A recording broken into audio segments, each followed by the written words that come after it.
Hello everyone and welcome back to the channel. My name is Gonzii and today we are going to be reacting to a new casual geographic video, man. Why these fish belong in a horror movie more than sharks, bro. So without further ado, let's react this thing, brother. Let's go. Drink water.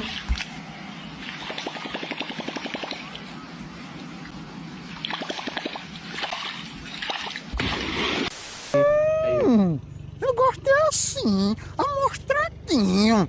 What the fuck is that in the water, bro? You know, the greatest trick Hollywood ever pulled was convincing the world that sharks are the only things to fear in the water. There be monsters. In the last video, we talked about how sharks might just be the most misunderstood creatures in nature, with a PR team that works about as hard as a whiteout's brain after 6 rounds of CTE. They've been done so dirty, they've actually overshadowed the other ichthyological insanity spawned from Satan's septic tank. These are 7 fish that should honestly terrify you more than any shark. This isn't really to substitute one fear for another, but I do think these fish can make a much more traumatizing, nightmare-inducing horror flick than Jaws. And it starts right here.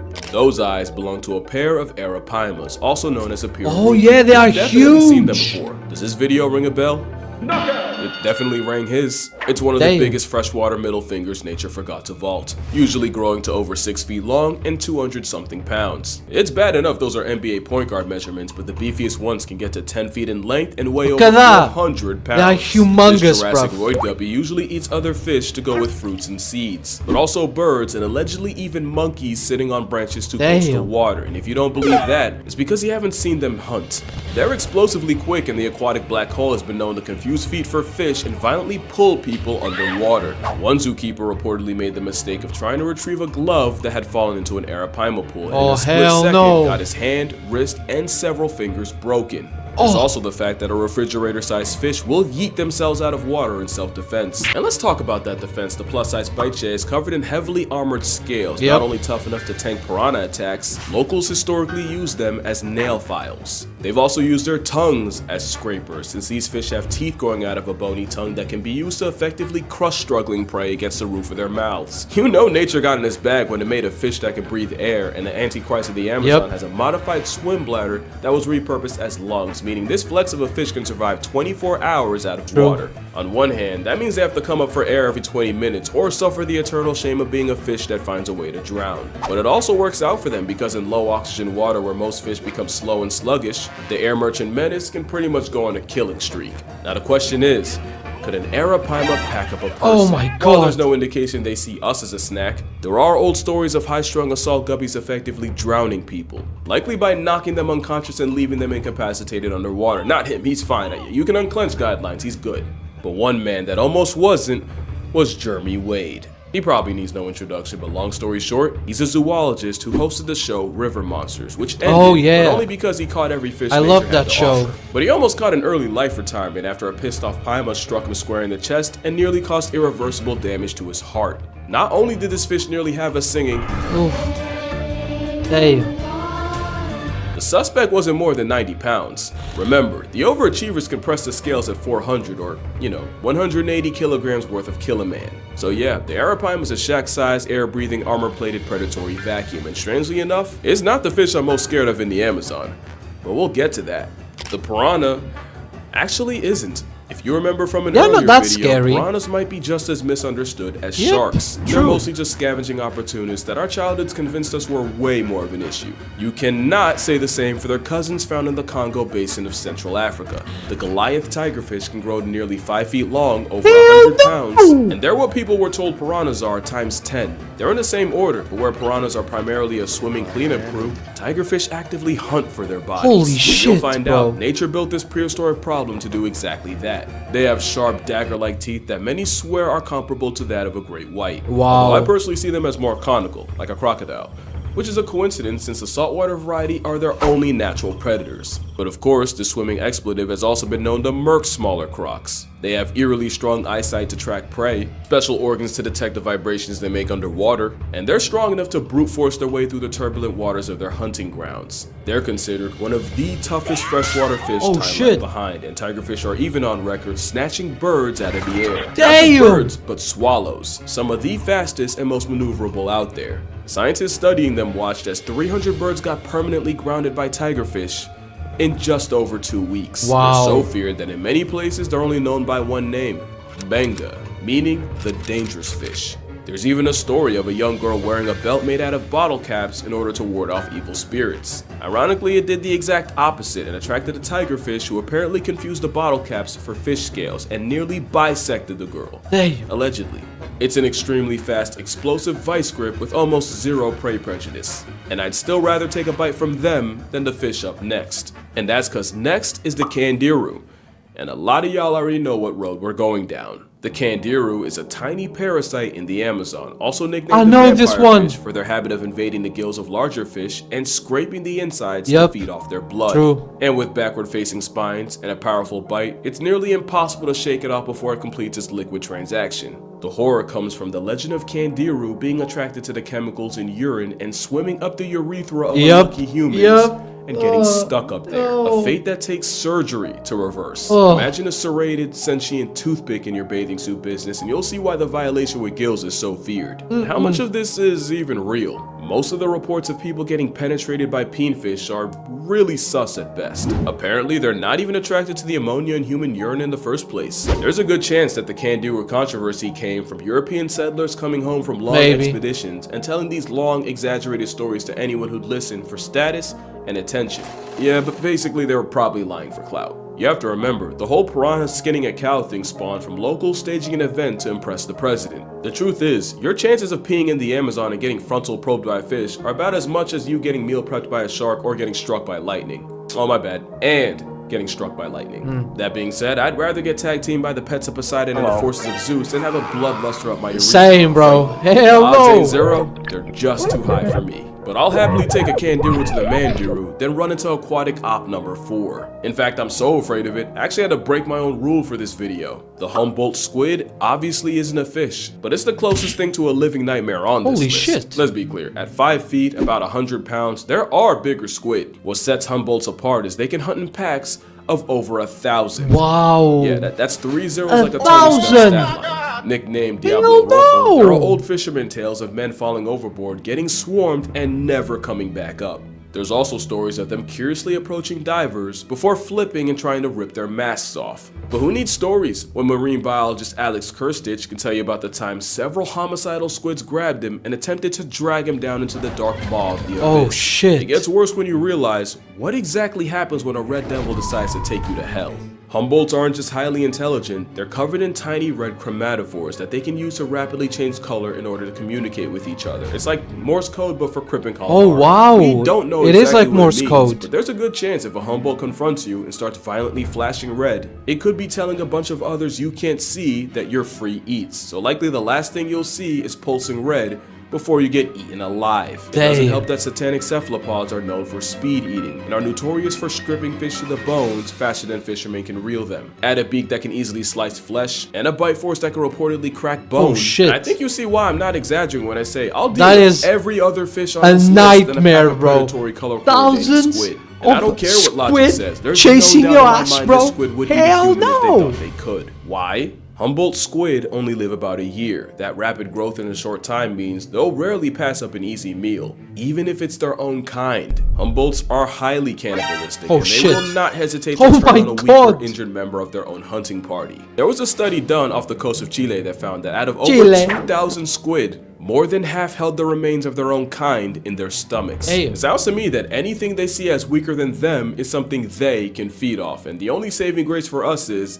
they usually only press things smaller than they are. But you don't even have to be seen as food for affiliated squids to be a problem. Like a true xenophobic, they react to most things they don't understand with aggression, and they've even attacked cameras and equipment and left them out of order. But to me, the most disturbing aspect of getting assaulted by squids is, even if you escape, if you panic and surface too fast, you can get the bends and past tense anyway. That type of psychological horror is what puts the Humboldt here. True, if you are on that depth and you are being attacked by thousands of squid, bro, the next fish. You cannot come up too quickly. You're gonna die either way. Not one of, you need to but be slow. the most venomous you just have fish to wait known it to out. man. Just It's fuck armed squid with for underwater. varugotoxin, and symptoms of getting stung include crippling pain, shock, tissue death, Can you and even imagine? paralysis. Stop And speaking of boxing pain, squid, you can be bro. in agony for over 12 hours. The And it's enough of an stonefishes. internal jihad to cause hallucinations. Man, Anecdotally, there have been thank tourists the who Lord stepped on I a hate the stonefish beach, only bro. to beg their doctors Will to never chop catch off me the on whole that. foot. Then there's the added threat of, if you don't get out of the water quick enough, it won't even be the venom. You can get paralyzed and catch a stage fatality to drowning. Even if you survive, you can still suffer permanent nerve damage and severe muscle atrophy. But that all wouldn't even be that bad if the stonefish wasn't nature's manifestation of a dick move. The most venomous animals on the planet usually dress with bright colors to warn the rest of the population that they're packing. Stonefish decided to do exactly none of that. Instead cosplays as a stone, only to mortally punish you for its camouflage working. Like I said, it's like having invisibility but also serving the death penalty every time someone steps on your foot. Then you gotta add the fact that there are another fish that can survive 24 hours out of the water, and they have a literal switchblade growing out of their forehead. Yeah, I knew they were a problem ever since one nearly perma-napped Nigel Thornberry, a stone-cloaking toxic minefield of misery. But with stonefish anti-venom being the second most administered in Australia, today if you get stung, your chances of surviving are actually pretty good. Not like the next fish, because for this one, there is no antidote. The stonefish might be the most venomous fish, but the pufferfish is arguably the most poisonous thing alive. Quick rule of thumb on the difference. And people eat it, bro. You die, it's venomous. If you bite it, if you become a wuzz, it's poisonous. And few things are more poisonous than puffer tetrodotoxin, which is 1,200 times more of a death sentence than cyanide. Tetrodotoxin interferes with signals between nerves and muscles, causing muscle paralysis and a total shutdown. And of course, the fugu blowfish is considered a delicacy, but if the chef misses a single cut even by a little, you're instantly on the clock. Yep, true. You won't know that happened until your face goes numb and your lips and tongue get this weird prickling feeling. Then that clip of actual species is splitting headache and dizziness to go at vomiting and diarrhea as your body desperately tries to purge the poison. But it's already too late and you'd start getting paralyzed, starting with the hands and feet but slowly spreading out, and by this point you likely can't even call for help. Finally, it'd get harder and harder to breathe until you notice the room slowly nightmare fuel, bro. To either a coma, seizure, or just death. The permanent kind. Tetrodotoxin essentially flips a kill switch in your body, and there is no antidote. The only treatment is hooking you up to a respirator to breathe for you and praying it passes. The poison puffball is such a problem, it makes you forget they also have teeth that can bite clean through your finger. In fact, it's more than enough to violate a scorpion. And I don't even know how to describe what they do to crabs. Turning crustacean into crustacean with a smile, no less, is criminal.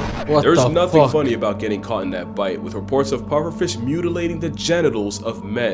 One case in 2008 where a Cambodian child had his coin purse sliced in half by a pufferfish. And unlike the candiru, this ain't a myth. Have your privates out by a puffer and you might just get... So that's 6 of the sinister 7, but before we get to the last one, we got honorable mentions. The fact that there's a fish that weaponized electricity enough to decommission a caiman and we just accept that is kinda crazy. And the thing is, it might not even be the voltage, but it's getting knocked out in shallow water that'll get you. Swordfish are one of the fastest things in the sea. They also have a built-in melee weapon equipped capable of inflicting life-altering harm. Cool as in 2015, a Hawaiian man was fatally struck in the chest while trying to catch one. Another man in Malaysia bled to death after a swordfish yeeted itself out of the water and also RNG'd him in the chest. Swordfish are also on record shanking sharks and even bleeding out sea turtles. The sheep's head fish. Really only because of that mouth. Trypophobics be damned. The Titan triggerfish is a highly aggressive honey badger with gills capable of dishing out severe injuries with the same teeth they use for crunching coral, sea urchins, and even a crown of thorns starfish. The trigger might as well be named after their temper, and this 1.5-foot vibe check is a big reason why beginner divers never go back in the water. Speaking of big, the Goliath grouper. At 8 feet up to 800 pounds, the fish the size of a small car feels more like a leftover Jurassic prop. Lucky for us, most divers describe it as a gentle giant with the temperament of a St. Bernard. Although a St. Bernard didn't allegedly swallow an entire kid in the Florida Keys. Allegedly. But since we're on the subject, the last fish on this list are catfish. And yeah, it's kind of cheating. There's over 3,000 species of catfish, even including the genital jihad, the candiru. Catfish are like the trash compactors of the fish family, which isn't a problem until you see just how big they can really get. Oh yeah, once they can get gets huge. Big enough, there aren't a lot of things alive. Humongous, bro. We've seen armadillos, turtles, and even unaware seagulls get gored by a catfish. There's a species in France that figured out how to stalk and hunt bathing city pigeons. Another learned to wait by cave entrances to suck up any exhausted bats that fall in. There was even a catfish nicknamed Kuno the Killer who terrorized a German lake and somehow caught and ate someone's dog. Basically, they're all the shit I've talked about pelicans being, just in fish form. The question is, if a catfish has ever eaten a live human, and it isn't even if they would, but if they could, The Wells catfish can grow to 10 feet long and cap out at 300 pounds. The Mekong catfish can also get to 10 feet, and the heaviest one ever recorded was pushing 650 pounds. If there's a catfish that can stomach a human, it should be one of these, but there's a slightly smaller catfish that was believed to be a legit man-eater. In the late 90s and early 2000s, a series of fatal attacks on people in the Kali River had people convinced there was something in the water hunting humans. In these attacks, victims were suddenly pulled underwater in front of people, only for their bodies to never be recovered. In 2007, Atal Kumar was swimming with friends when he was violently dragged underwater, and while he was never seen again, friends caught a glimpse of something that they could only describe as an elongated pig.